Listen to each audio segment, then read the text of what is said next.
Okay, good Tavach, Freilich Tavach. I want to share with you a few amazing stories. We're just coming from Shabbos Chazak, Shabbos of strength, and the boy in Los Angeles that we need strength because of all the challenges that we're experiencing this week. And I wanted to share a few stories to give us some chizuk, some strength. Um,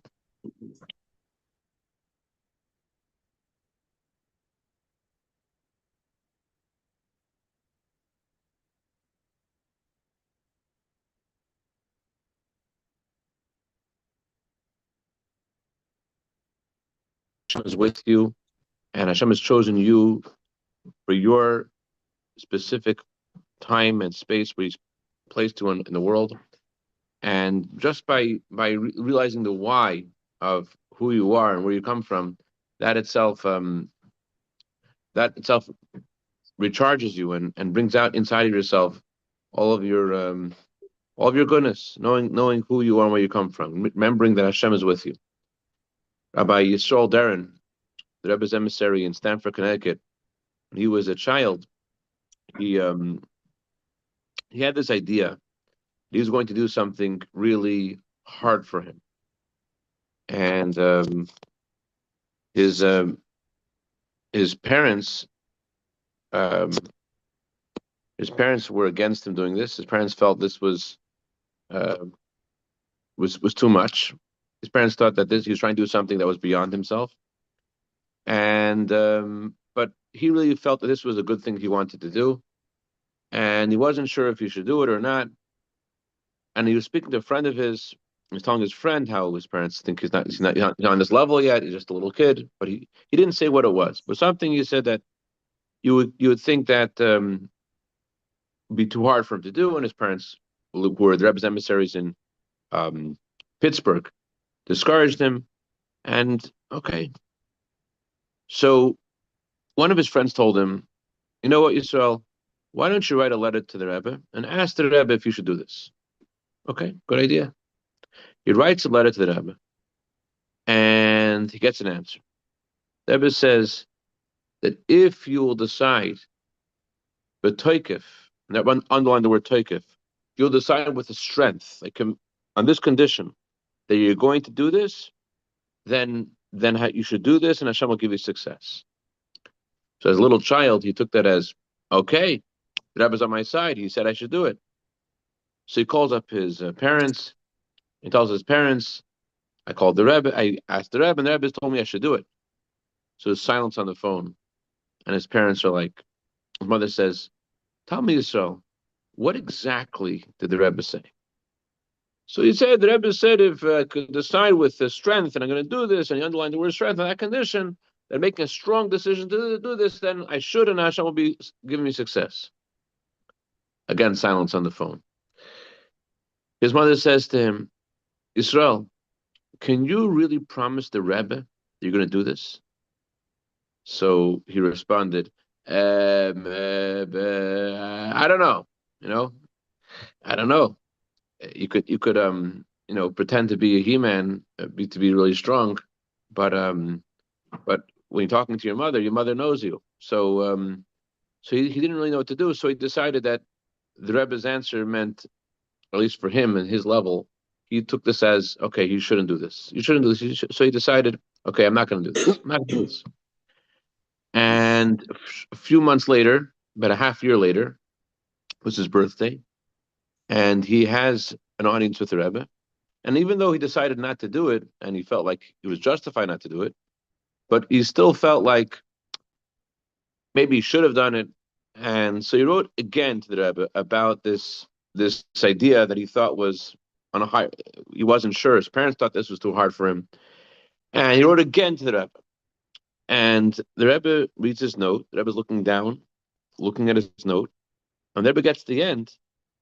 The Rebbe says, "We spoke about this. Are you going to do this or not?" And the Rebbe looks up, and he said he was like, it felt like 2 hours. It was probably about 10 seconds. And he couldn't open his mouth in front of the Rebbe. I mean, was under pressure, looking at the Rebbe. I was waiting for an answer. So he gives like this imperceptible nod with his head, like, okay, I'm going to do this. So the Rebbe was very satisfied.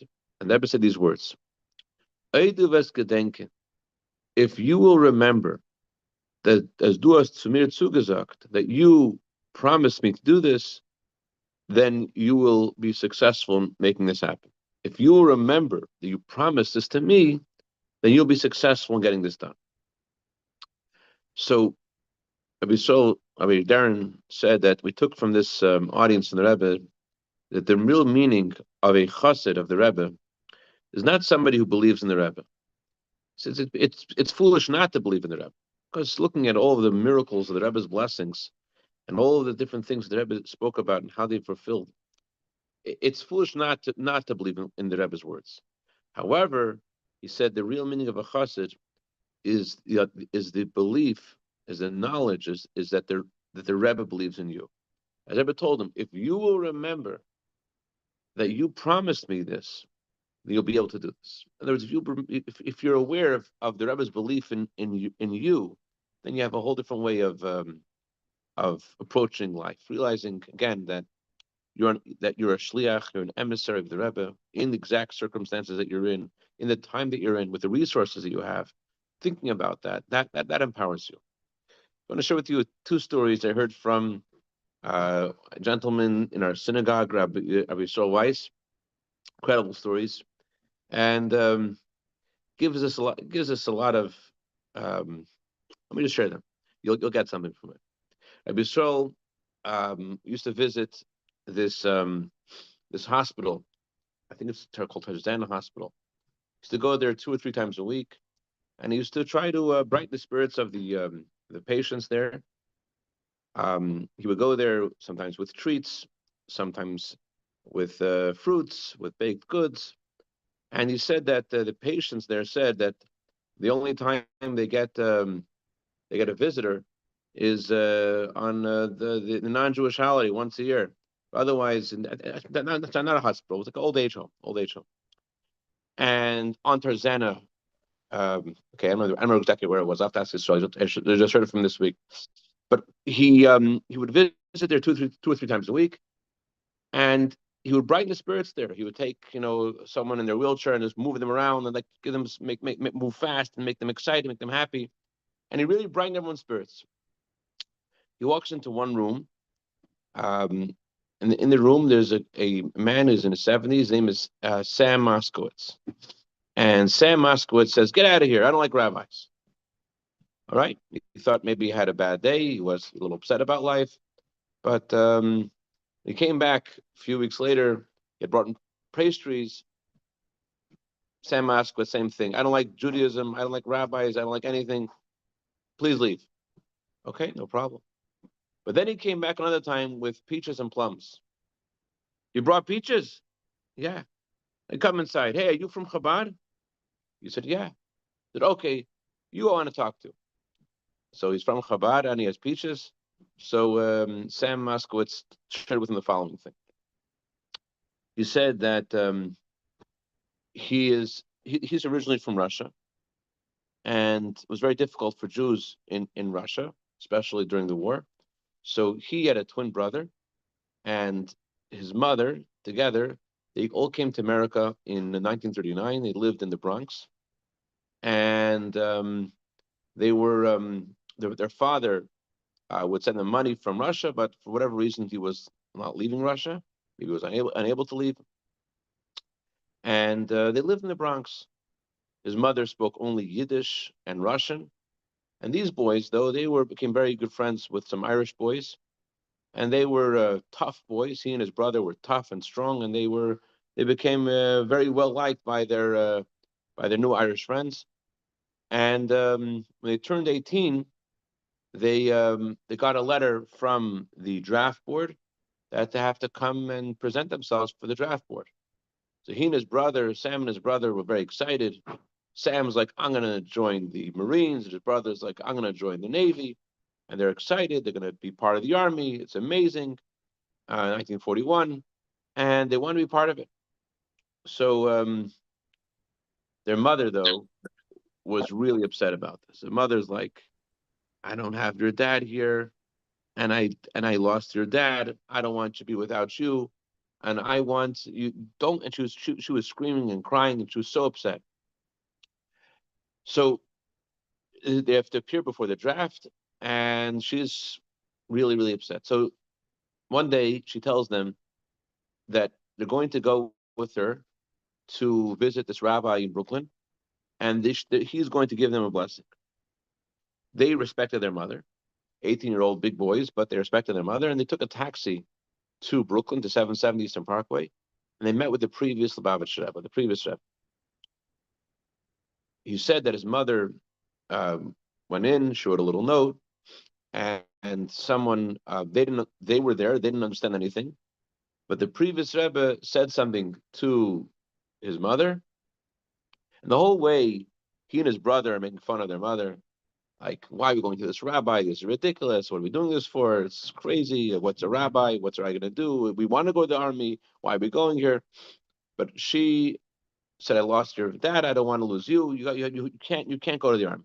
I don't want you to go. Anyways, they come to the previous Rebbe, and the previous Rebbe takes her note and speaks to her, and then they go back into this taxi. Now, on the way to the previous Rebbe, she was crying and screaming the whole way there in Russian and Yiddish. On the way back, she's completely calm. She's completely relaxed. She said, "You're not going to serve in the army." And they're laughing at her. We're not going to serve in the army. They're big, strong. He was Sam was 6'2", and he was. What are we not going to serve? Of course, we're going to serve. We're really fit to serve in the army. Anyways, they come to the draft board, and he goes to one section. His brother goes to another section. They want to serve in different parts of the army, the Navy, the Marines, and he comes back, and after the whole examination, various parts of the examination, they give him a paper. His paper says, I think it's called 4F, unfit for service. Unfit for service. What? Unfit for service? Unfit for service? How could that be? He's big, he's strong. What does that mean, unfit for service? His brother comes back. His brother shows him saying 4F, unfit for service. And they were so upset. They wanted to serve in the army. But the previous Rebbe gave a blessing, and they did not serve in the army. Why? They don't know why. They don't know what the natural reason for this was, but they had a bracha from the Frierdiker Rebbe, and that's what happened against all odds.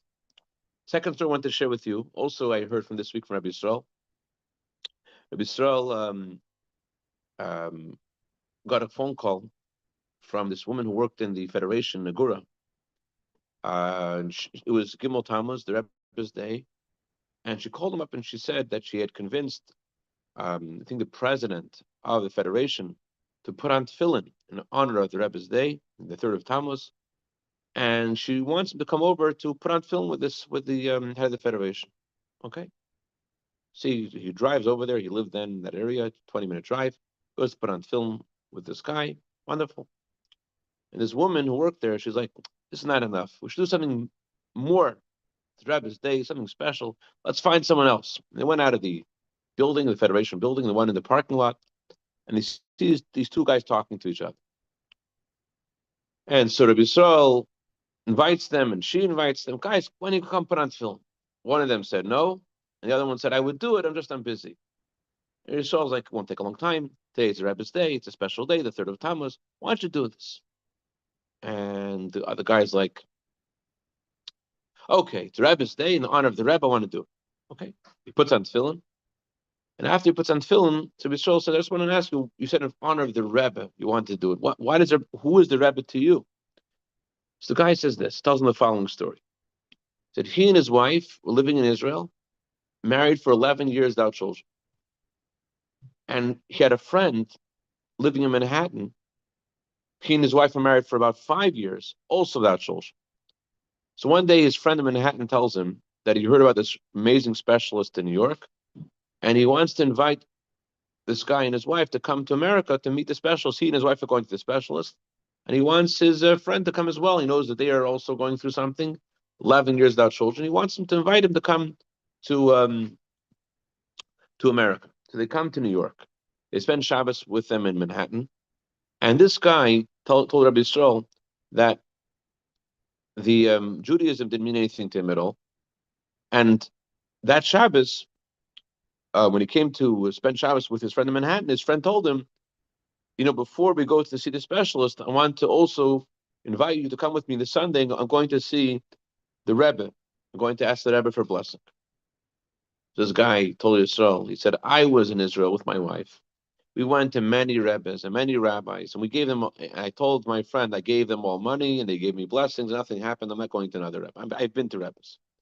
And his friend's like, no, this is different. This is the Rebbe. It's not a Rebbe. This is the Rebbe. You want to go to the Rebbe. You want to come with me. I'm telling you, you want to come with me. So he wasn't really interested, but to be polite to his friend, he went to the Rebbe. This was in 1989. And they went, maybe 87, sorry. And they went to the Rebbe for dollars to come by the Rebbe. And the Rebbe, he told the Rebbe what he's going to do. Yeah, Rebbe Michal David says, this rabbi gives money, doesn't take money. Okay, so they come by the Rebbe, and he tells the Rebbe that he and his wife are going to see a certain doctor. And the Rebbe made a remark about the doctor, that it's a good idea. Then the Rebbe gave him $3. So this is for you. This is for you and your wife. And you should have good news. Then his friend goes by with his wife. The Rebbe says to him, this is for you and your wife. And you should have good news. The guy was carrying this like fanny pack. He opens up the pack and he takes out the $3 with laminated. Many people would laminate the dollars they got from the Rebbe to keep it in good condition. And then he takes out a picture of the triplets that his wife had 9 months later. And then he takes out a picture of his friend's twins that were born 9 months later. The Rebbe gave him $3, and he had triplets, and his friend, the Rebbe gave him a bracha, $2, and he had twins. So just thinking about the miracle over here, the Rebbe's words, just gives us a lot of strength to realize that the Jewish people aren't orphaned. Every generation there's a Moshe Rabbeinu, there's a Moses in every generation. And the Rebbe's words about our generation being the one to greet Mashiach, it's real. And although there's a darkness, challenges, no question about it. But these challenges are the darkness before the light. And we're about to see the coming of Mashiach. I want to share with you one more story. This story I shared part of it last week about Tzippa Kozliner. Tzippa Kozliner was the wife of a chassid named Rabbi Chaim Zalman Kozliner. She and her husband were living in Russia in the hardest of times. And she was involved in helping many Jews escape from Russia. She, in 1947, Russia made a pact with Poland, allowing many Polish citizens to return to Russia, to return from Russia to Poland. During the war, many Polish citizens had left Poland to escape to Russia. So Russia made this agreement in 1947. They were going to allow many of the Hasidim, many Jews, so anyone who had the Polish passport to return. And the rule was, if you had a Polish passport, not only would you be allowed to return, but you'll be also allowed to take you're allowed to take your husband, any of your family members, as long as you had a Polish passport. So she was involved in creating false passports for all those who who wanted one. Just to give you an idea of the kind of sacrifice this woman had, or just in general, just the kind of person she was, different level of her family. I shared last week a few stories about her father, and she and her husband and her father-in-law all passed away in the same day. Her father-in-law passed away on the 13th day of Tishrei in Tafresh Shad Gimel in 1933. Her husband passed away in 1984 on the 13th of Tishrei, and she passed away in 2000, Tafshin Samach, also on the 13th of Tishrei. Different. I mean, I don't know what that means, but I know we're talking about a different kind of person. She married her husband, Rabbi Chaim Zalman Kazliner, on the 16th of Sivan. Just to give you an idea of the sacrifice the people had. The 16th of Sivan, she gets married to her husband.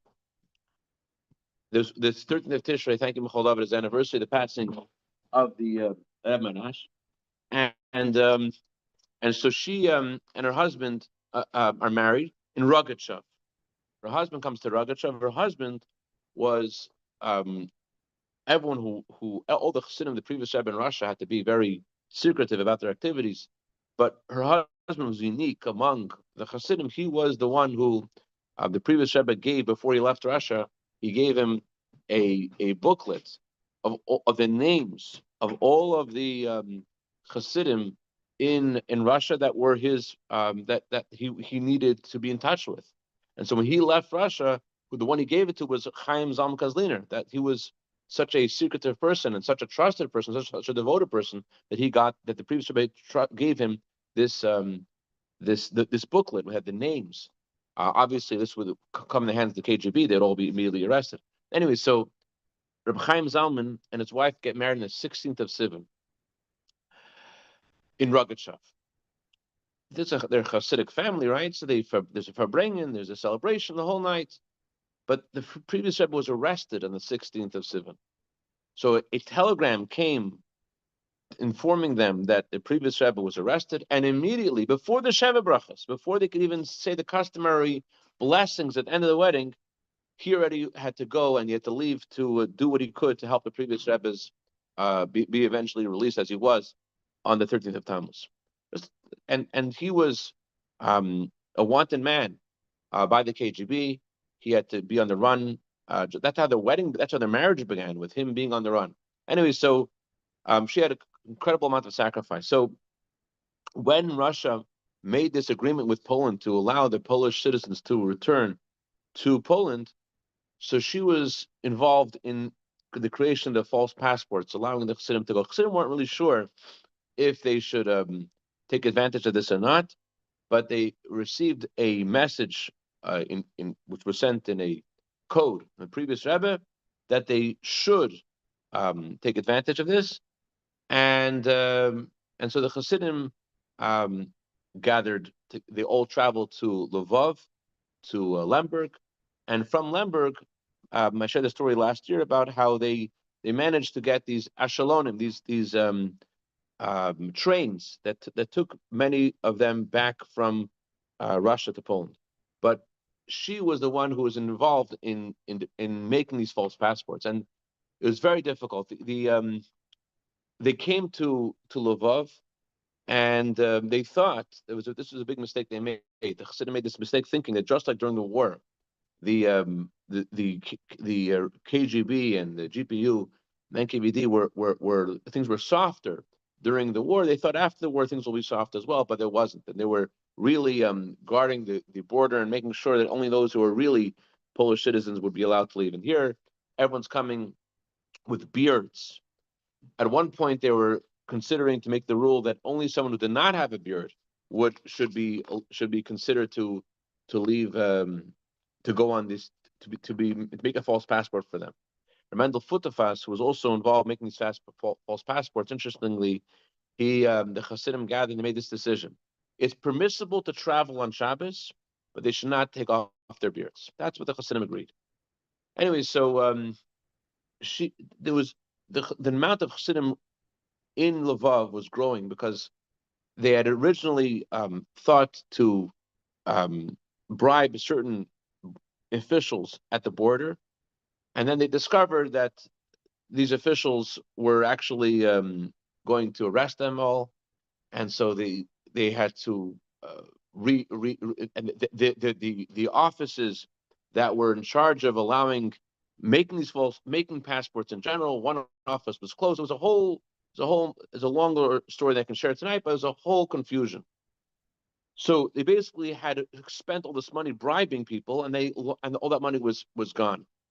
So on Friday, Parshas Toldos in 1947, Tzipa had 68 passports, and she was going to present them to the to the authorities. Again, I shared last week that this what I'm sharing with you is this is new information that was just discovered because her son Motel Kozliner was interviewed by Krachabad magazine, but he is a very secretive person, and wasn't really sure he wanted to share this interview. And in the interim, he passed away 2 years later.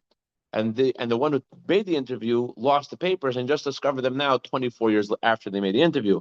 The interview was after his mother passed away, Tzippa passed away, and so they just discovered the papers that were made based upon this interview with Muttel. Muttel's about his mother, Tzippa. So anyway, so she has these 68 passports. Each passport includes a whole family, and it's once you're arrested, then no one wants to talk to you anymore. Once someone's arrested in the family, then the rest of the family is like, if you talk to some member of the family, the KGB is going to wonder why you're talking to them. So there's a lot of reasons why she shouldn't have done this, but she's a woman of sacrifice, so she didn't make any calculations. And so that Friday, there are 500 people waiting for the opportunity to go on the train. And so she goes into the office of the government, and she tells person who had brought her to the office that she has to speak to Label Muchkin. Label Muchkin, Al Vashalom, was also part of this group of Hasidim who were involved making these false passports. And she tells the guy accompanying her that she has to speak to Label Muchkin. She goes and but Label Muchkin signal her, "Don't come near me. They're following us. Don't come near me." So he runs away. So then two people come over to her and they motioned her to go into a car, and she's arrested. She was arrested that Friday, 1947, Parshas told us. So they didn't take the documents from her at the time because they wanted to use during the investigation. They wanted to have this on her as a evidence that she was violating the law, and so after her arrest, things were really frightening because all the money they spent is gone, and now the government has seen all these passports. But because she was arrested, it took away the attention from the government, from all the Hasidim wanted to go over the border to her. She became the focal point. And while all eyes were on her, and the government's feeling, oh, we caught all the birds in their nest. So they realized that the border is being abandoned. Once the government arrested her, once the KGB arrested her, all of the KGB basically left town and they ignored the border. And the Hasidim, realizing this, they arranged three groups to leave Russia, going to Poland. One group left on the 9th of Kislev, one group left on the 19th of Kislev, and a third group left on the 9th of Teves. So,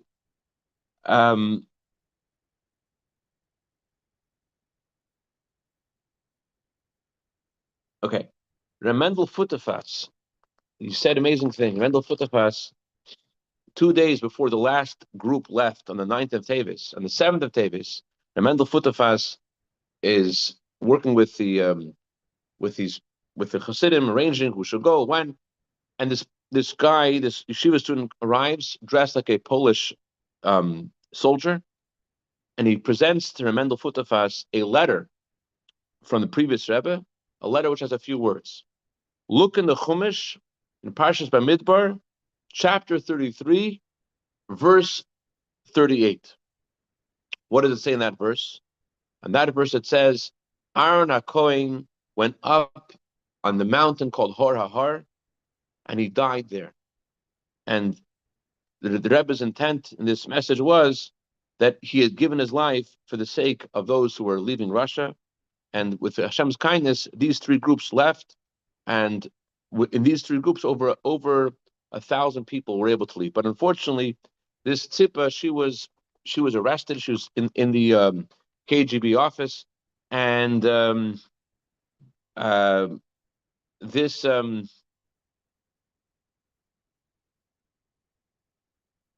I think, God willing, I'll share the next part of the story next week, because that good over should keep on going. I like want you to keep going. I'm All engaged right, right let's keep now. going. So let's keep going. So she's arrested, and when the KGB realized how all these Chassidim left on their noses, they made a lot of effort to arrest anyone connected to this escape, and so they started arresting people like left and right, and people were shot without any judgment. So so because of this, Hmm.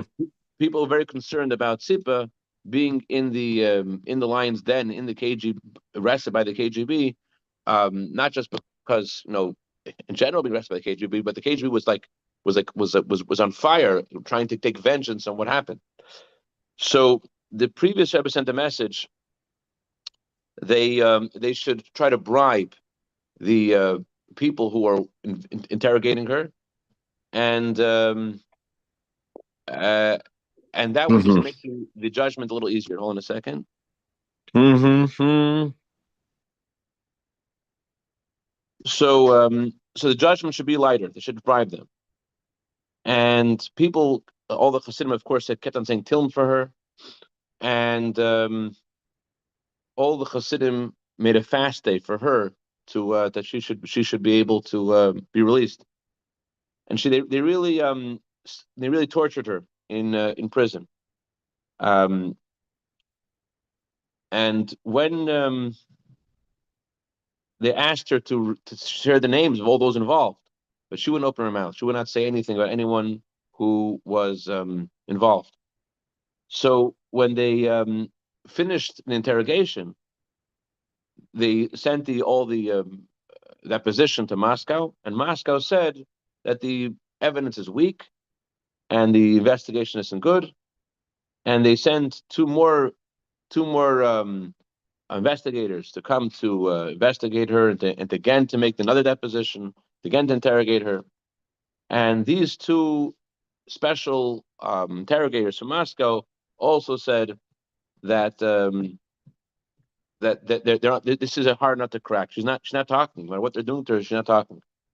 A few times they said to her, um, "We've already. What do you think you could do over here? We've controlled brains that are a lot sharper than yours. You think you can't control your mind and get you to talk?" So she was she was given 10 years in prison. That was the judge's decision. And during this time, what that meant was hunger. What that meant was hard labor. That meant was more interrogation, more torture. And the first night after sentence, she has a dream, and in her dream, she sees three elderly Jews, who are forming a court, and they tell her, "Don't worry, you won't sit in prison for more than a year." And every one of them blessed her, and she believed in the dream. But she was set in prison for more than a year, nothing happened. And she was thinking maybe the dream is has to do with the day that the judgment came. The judgment came out, but nothing happened then either. On the 12th of Tammuz in 1948, right before she was freed, a year later, the previous Rebbe gave a blessing for her to be freed and gave her a lot of blessings at this Farbrengen. What happened was, um, she realized that the date she was actually freed in the month of Av was a date after she was put into this labor camp. So when her dream actually was fulfilled, the way she went to the labor camp on the 7th of Av, and she was released on the 6th of Av a year later. Um, how was she freed? They did try to her sister Musa Katzenelbogen, who was a tzaddikus. I heard many amazing stories about her, but not for another time. Anyway, so Musa Katzenelbogen was involved in trying to give money to bribe the courts. But the problem was the kind of judgment she received was a judgment that could not be revoked. But they did some more research and they found that there's one way to revoke the judgment. That is, if a court convenes if a prison convenes a court, then the court in the prison is able to revoke the sentence. If a prison court that's made by the prison itself, they can revoke the sentence. But how is a court going to come to the prison? But just then, one prisoner murdered another prisoner, and because one prisoner murdered another prisoner, they had to send a court to her prison, and that court that already they wanted to accept the bribe and they wanted to let her go, they convened then, and they Baruch Hashem, she was free, and exactly less than a year, one day less than a year to that dream that she had. And she was remarkable in her sacrifice, no matter what was going on, and she kept her integrity, no matter how many times they interrogated her and yelled at her, and she never let one word go about all the people that they're trying to find out from her. Bottom line is that we got to be strong.